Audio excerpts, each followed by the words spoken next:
kembali dalam live event pelantikan Presiden dan Wakil Presiden di siang hari ini. Pemirsa masih bersama dengan Mas Handoko, pakar mikro ekspresi. Mas, jadi kalau kita lihat gayanya Pak Prabowo dengan Gibran tadi berbeda ya ketika menyalami ya. Mas Gibrannya yang mungkin lebih menunduk begitu ya, dengan lawannya. Ini nanti kolaborasi keduanya bagaimana Mas melihatnya Mas? Memang kita akan melihat perpaduan yang cukup menarik ya. Artinya seorang anak muda yang tetap harus rendah hati kepada senior, kepada yang lebih tua.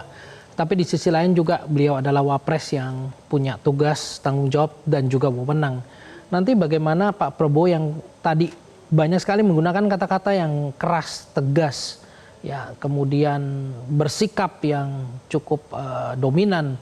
Nah, bagaimana nanti dipadu-padankan, saya rasa betul-betul satu hal yang menarik ya. Cuman kalau melihat ya bagaimana Gibran menunjukkan body language-nya, saya harapkan akan konsisten seperti itu. Artinya akan tetap punya sikap yang menunduk, walaupun mungkin ide dan gagasannya juga menarik.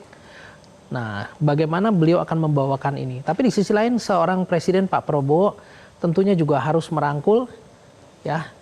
Di sini juga akan menjadi kombinasi yang menarik. Saya harapkan Mas Gibran juga nanti berani mengambil sikap tanpa harus menunjukkan keras ya, bagaimana ya, keras terhadap senior. Tapi Mas Handoko, Mas melihat ini ada ke-awkward-an nggak sih antara keduanya? Atau misalnya masih kecanggung terlihat?